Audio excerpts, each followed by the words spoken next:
Hi Leo! Kamusta? Welcome back to Pinay Angel Tarot. This is your December kapalaran para sa mga Leo, Sun, Moon, Rising, and Venus General Love Reading. Tingnan natin ang mga energies connected sa'yo ngayon sa love life mo. Kamusta kayo guys? Comment person para alam kung nanonood kayo. So, ano mga energies ang connected kay Leo? Okay, tingnan natin.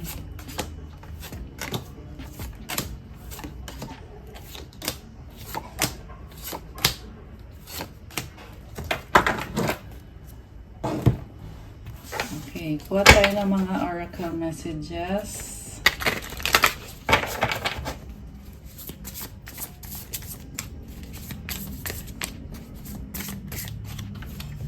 So we have, wow, Divine Feminine. Yin Feminine energy. You are attracting, pero broken ka. Shattered, heartbroken, destroyed. Okay, there is a love connection. Kaso lang, may conflict, clashing differences, incompatibility. Pain, apprehensive, afraid, cautious. You are hurt, loyalty, trusting, reliability, believing. So, Leo, take it easy sa sarili mo. Okay? You are in so much pain. Kailangan focus naman ngayon sa sarili mo. Hindi na healthy yung pagiging loyal mo dito sa connection na to.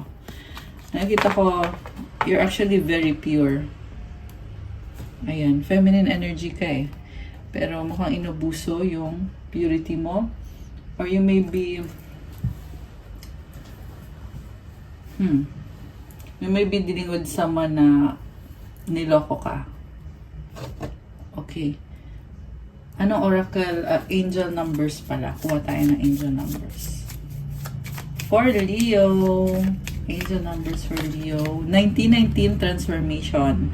It is asked that you take notice that you hold within your hands the power to change your life. Within this realization, you will feel your sense of purpose and your connection to new beginnings. Leo, nasa kamay mo ang yung kapangyarihan para baguhin ang buhay mo. So, ibig sabihin, you have to take action kasi may bagong simula na paparating na. Kung nangyayari man itong mga challenges na to, it is because may blessing na dadating. So, wag kang sumuko, keep going. And, kailangan mo din mag-release. Affirmation, I release what I no longer need to carry and open myself to the transformative energy of the divine. So, let go mo yung mga bagay, tao, lugar, or ugali na hindi na nakakatulong sa'yo. Kasi sa pag-let go mo, saka lang din nakakapasok yung blessing. Isa pang angel number para kay Leo. 1111! Apat na 1. Intuition. Trust in yourself. Your inner whisper is working hard to let you know that it's guiding you.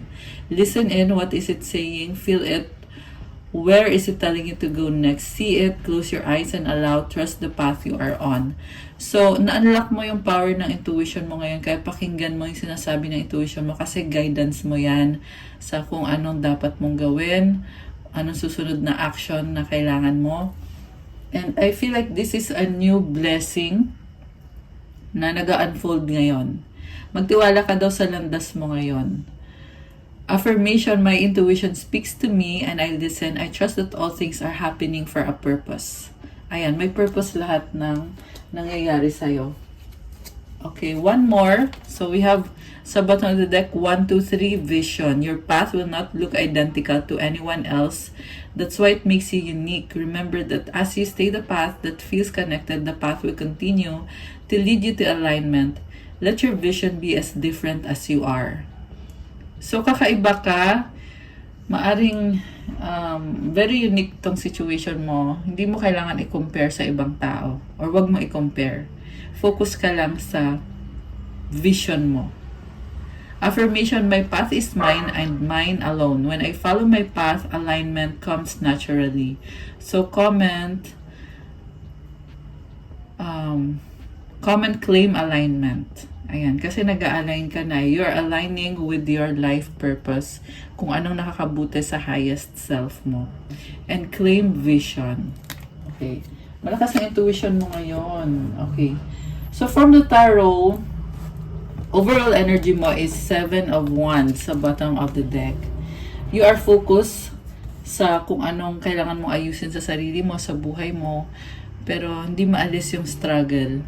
Huwag kang sumuko, keep going lang. You are strong and malalampasan mo tong challenges na to. Nahihirapan ka eh, pero ayan, malalampasan mo yan, Leo. Huwag kang sumuko. Okay? Focus ka sa stability, and yung hard work mo ay nagdadala ng bagong simula para sa'yo. Maaring meron ka mga bagong ideas ngayon. You're taking it slow but steady. So, ang focus mo is the moon. So, this is about secrets. What crosses you is 6 of Swords. Tinalikuran mo na to eh. Ngayon, kung itong secrets na to ay talagang naapektuhan yung buhay mo, ngayon, you are being more optimistic. I feel like nasa process ka ngayon ng pagbabagong to na you're setting yourself free sa isang situation na hindi na nakakatulong sa'yo, nahihirapan ka. And you are being guided to pursue a new path kasi meron namang tutulong sa'yo. Meron ka namang makakasama. Huwag ka lang matakot. Okay? What lies below is 6 of Wands. Masyado kang nakafocus sa sasabihin ng ibang tao. Sobra ka din kasing nagkikare sa mga tao sa paligid mo eh. Kaya lang, nagiging struggle mo din to. Pero this is also about victory and success. Gaining recognition. Na-feel ko dito na marami din namang nakaka-appreciate sa'yo, Leo. Okay. What lies above is the devil. So, stuck ka ngayon sa isang energy or situation na hindi nakakabuti sa'yo. Kind of toxic. Or baka meron kang mga unhealthy habits na kailangan mo nang i-release ngayon. Kasi naapektuhan ka na nito. Okay. What lies behind is the sun. So, kung dati positibo ka, masayahin ka, ngayon, ito, may malaking pagbabago, kaya kailangan mo i-check yung sarili mo kung nasa right path ka pa ba. Although nakikita ko pa rin naman yung positivity, andyan pa rin naman. Pero, itong challenge na to, may mga changes along the way, and mukhang marami pang susunod pa ng mga pagbabago na dadating. Sa near future, the World card, ending sa new beginnings. Alam mo, meron ka talaga kailangan bitawan na tao. Okay? Kasi hindi mo ma-attract yung para sa'yo talaga. Kasi masyado kang kumakapit dun sa taong nakaka-drain sa'yo, toxic. And alagaan mo din sarili mo. Na-overwhelm ka na kasi. Na-overwhelm ka na. Okay? Pero alam mo na matatapos din to. Ikaw mismo alam mo yan. Malakas ang intuition mo ngayon. So, laban lang. Laban lang, Leo. Supportive energy is the Magician. Ito nga, like I said, lagi mo binabago yung sarili mo. You are a manifester and a creator. You have all the tools and you are ready. So, siguro medyo kinakabahan ka pa ngayon kung paano mo approach tong situation na to. You just have to keep going, do the next step, kasi mabibless ka. Yung person na ka-deal mo, alam mo itong person na to, mahal ka niya kahit magkaiba kayo. So, hindi mo man nararamdaman, pero tingnan niya sa'yo ay soulmate ka nitong taong to. Okay, this is someone na ka-deal mo na tong taong to, at nalilito kayo kung mahal ka ba niya, at sabi dito, yes, mahal ka niya, tanggap ka niya. Yung nga lang kailangan yung magsimula ulit, and you are in the process of reconciling or starting all over again. Ang sabi dito, awakening eh. Nagkakaroon kayo ng awakening sa connection yung dalawa kung paano to mag-work out. And you also have to compromise. So, hindi madali tong process na to, na reconciliation, kasi meron ka pang kailangan i-let go. Yeah, pero kailangan mo nang gawin yung pag-let go mo. Kailangan na mangyari yan para umusad na. Para hindi ka na din masyadong mahirapan. Mutual energy is Page of Pentacles. This is an apology. The outcome is Nine of Cups. Kahit anong mangyari, andyan namang yung taong yan andyan yan para sa'yo. So, huwag kang mag-alala. Kahit hindi kayo nag-uusap or hindi kayo okay, nakikita ko pa rin dito palagi andyan yung opportunity to reconcile, to be with the person. Alam mo, nakita ko dito, there is mutual attraction. Pareho kayo, naghihintayan kayong dalawa, gusto niyang kumonek sa'yo, mag-sorry sa'yo, nahihiya lang. Ikaw ganun ka rin sa kanya. So, gusto niya ng reconciliation, pero ikaw, Leo, mas pinipili mo ngayon na mag-isa at in-nurture yung sarili mo. Okay? Kailangan mo din kasi mag-relax Okay? Anong mga love energies connected kay Leo at sa taong ito? Twin flame, oh my gosh, trust the magnetic pull of your twin flame. It will guide you towards them. Na-attract nyo yung isa't isa. Pero hindi madali ang twin flame journey kasi matitrigger ka din para baguhin yung sarili mo, tanggalin yung mga bad habits, yung mga attitude mo na kailangan mong baguhin, matitrigger ka pero in the end, this connection is something na very spiritual. You have window, a new adventure in love is coming, get ready. Uy, this is exciting adventure Okay. So, nagkakaroon na ng bagong simula. The X, sa bottom of the deck, healing from past heartbreak takes time. Be patient with yourself. So, yeah, you are nurturing yourself. Taking it slow. Okay, tingnan pa natin. Falling fast. Lumipad yung card. Love happens quickly, but don't lose yourself in the process. So, si Leo kasi grabe magmahal So, ayan, merong mabilis na pangyayari dito. 12-12, angel numbers. Ayan, nasa screen ko ngayon. Nasa timer ko ngayon. Okay, anything else? Destiny! Uy, ang ganda. The reunion with your twin flame is a destined event. Alam mo, Leo, meron talagang reconciliation. It's on the horizon. Although, kailangan mo pang i-heal yung sarili mo. Apology, never underestimate the power of a heartfelt apology. Alam mo, this is a beautiful connection. Huwag mong sukuan to. Okay? Magaan yung nafe-feel ko dito. Maganda yung aura mo. Mabibless ka. So, work on yourself at i-claim mo na yan, healing na yan. Ano bang mga energies ang connected sa inyong dalawa ng taong to? Uy, tumalon. Okay, only time will tell. Ayan So, siguro ngayon feeling mo parang walang pag-asa. Pero, don't give up. Okay? You may need to take a pause. Time will tell. Sacred union, honor, and treasure your relationship, for it is truly sacred. When you pass from this world, you take nothing with you but your soul and the memories you have shared with those you love. So, ayan, this is a divine connection sa nakikita ko. So, clarify natin.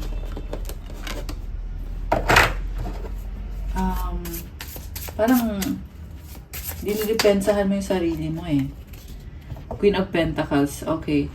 Kasi ikaw ay very nurturing and nakafocus ka ngayon sa self mo. Malakas ang intuition mo talaga ngayon. Kaya marami kang natatanggap na mga signs galing sa angels mo. At yung signs na yon is tutulong sa'yo para ma-analyze mo kung ano bang gusto kong mangyari ngayon sa buhay ko, ano bang kailangan kong gawin. King of Cups sa bottom of the deck, you are in love with this person, okay? In love ka sa kanya strength. Gusto mo talaga magkaayos na kayo. Justice, you want to speak the truth, Queen of Wands, and you want commitment. Okay? Yung sa inyo may kandi kayong ibang tao na pinakikisamahan nyo na nahihirapan kayo, guys. Or connected sa work, yung kadil mong other person na yan. You're very patient. Be gentle sa sarili mo. Also, kung alam mo na toxic yung ibang tao sa paligid mo, you have to set boundaries, Leo. Sabihin mo, actually, yun na nga yung energy mo dito. May justice card ka kasi. You are setting boundaries.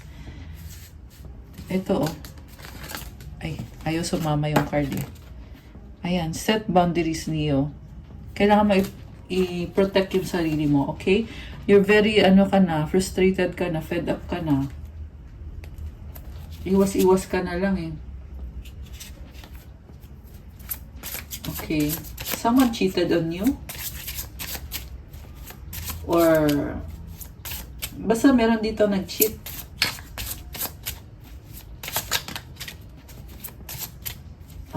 Okay. Anong feelings naman itong person mo? Alam mo yung person mo matigas ang ulo. Nahirapan ka sa kanya. Judgment. Okay. Parang yung feel na ginajudge ka niya. Pero ang totoo lang, mabait tong taong to eh. Kung ano yung differences niyo, pag-usapan niyo. Kasi yung person mo, may sistema siya eh. At kailangan niyo mag-compromise kung gusto niyo i-work out tong connection na to. Like I said kanina, mahal ka niya, tanggap ka niya, magkaiba lang kayo ng ugali. So, doon kayo nagka-clash. Kasi iba yung gusto mo, iba yung paniniwala mo, iba din yung kanya.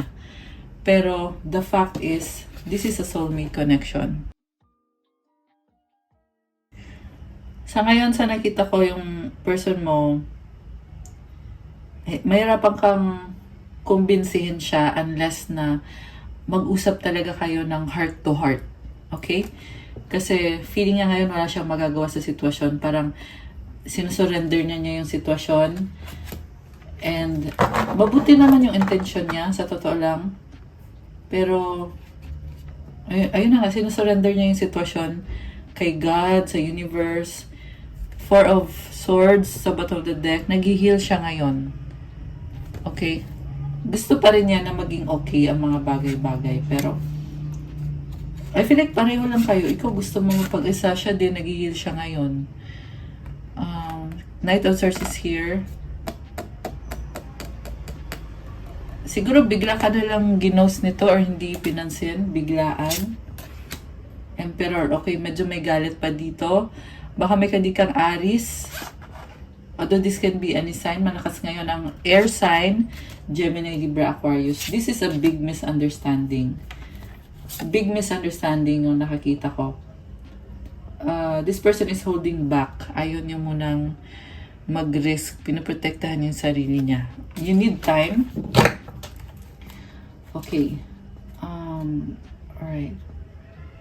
Alam mo, may offer na nakikita ko dito. Malaking chance na magkaayos kayo. Ayan, Ace of Pentacles and the Temperance. Someone has to do the work. Okay.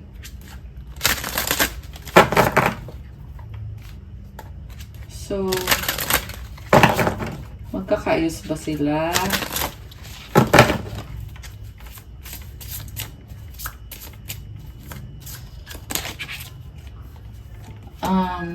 Things will get better. Six of Pentacles and the Page of Swords. Parang wala pa kayong guts na magharap. Ikaw or siya. Saka parang gusto nyo pa ng space eh. Time heals. Okay, yan lang yung masasabi ko dito. May mga pagkukulang kasi. Anong outcome? Anong outcome for Leo? Communication, reconciliation. Meron pag-uusap dito, Ten of Pentacles. Alam nyo, pag nag-reconcile kayo, both of you, magkakaroon kayo ng blessing together. Calling nyo to eh. Merong Chariot energy. Baka may kadil kang Cancer. So, also, lahat naman ng sign andito guys. Merong Fire sign, Aries, Sagittarius, Earth sign, Capricorn, Taurus, Virgo, Water sign, Cancer, Pisces, or Scorpio. So, yung nakita ko dito is merong pag-uusap and may mga gusto at ayaw kayo sa isa't isa. So, kailangan ng compromise. And sa dulo, nakikita ko malaki ang chance na mag-reconcile. Meron lang talagang isa sa inyo or pareho kayo na kailangan mag-reach out para mangyari ito. Okay. Ano ba ang mga gustong sabihin ng person mo sa'yo?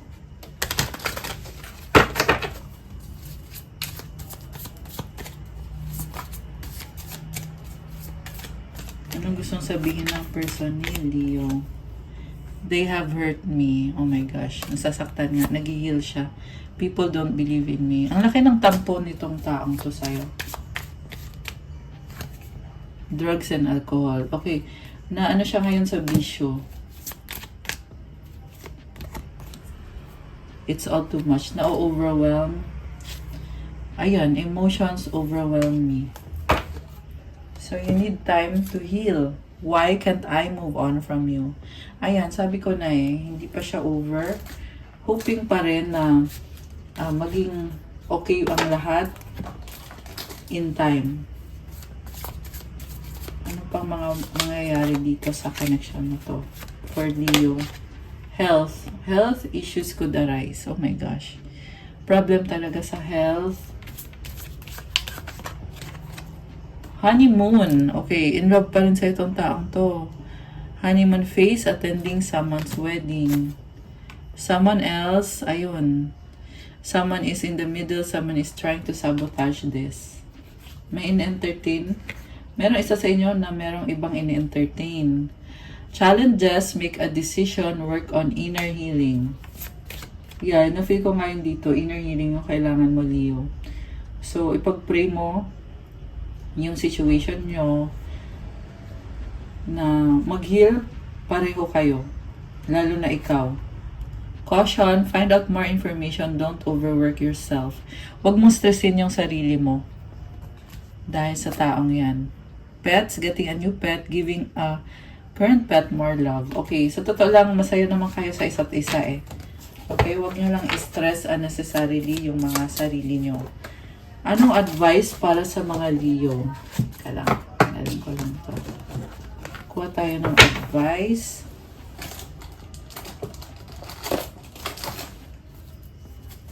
Para kay Leo.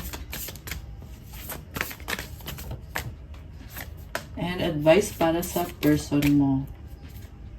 Okay. True offering. May I release the fears, illusions, and addictions that keep me from true offering. May I relax into your plan, trusting that the next steps will always be shown. Use me, love. Use me for the highest. I am yours alone. So, yung mga gumugulo sa'yo, i-release mo na yan. Yung takot, yung illusion, yung addictions, yung worries, yung overthinking, i-release mo yan lahat, Leo. At i-offer mo yung sarili mo kasi may plano si God para sa'yo. Kumalma ka, relax ka lang ngayon. Hindi mo kailangan mag-worry. At magtiwala ka na ipapakita sa'yo kung anong susunod na gagawin mo. Kasi meron kang kailangan dito at in time, ipapakita din sa'yo yan kung ano yung dapat mong gawin. Hayaan mo lang muna sa ngayon at mag-relax ka lang muna at mahalin ang sarili mo. At remember na i-offer mo daw yung pagmamahal mo kay God. Okay? Ayan, mga puno pala to. Oh. So nice. Parang calming yung energy. At yung sa person mo naman, clarity, let me trust my deepest instincts in all ways, especially when matters are unclear. May my own holy intuition always guide the way.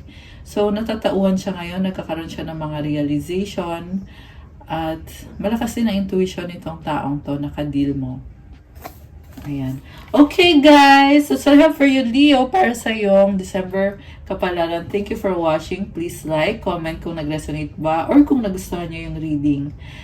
Subscribe and hit the notification bell. Kung kailangan nyo ng gabay, kung nag-resonate kayo at kailangan nyo ng more information, you can book a private reading.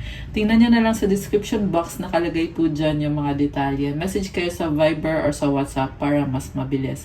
Check out my Instagram if you want to start your crystals journey. May mga crystal bracelets na tutulong sa'yo sa manifestation mo to attract love, money, wealth, prosperity, abundance. Marami at iba-iba yung benefits. So, tingnan nyo na lang po doon at i-message nyo na lang ako. Also, please follow my Instagram kasi kailangan ko po yung support nyo. Thank you, Leos! I love you guys. Have a good day. God bless you all. Stay safe. See you again soon. Bye!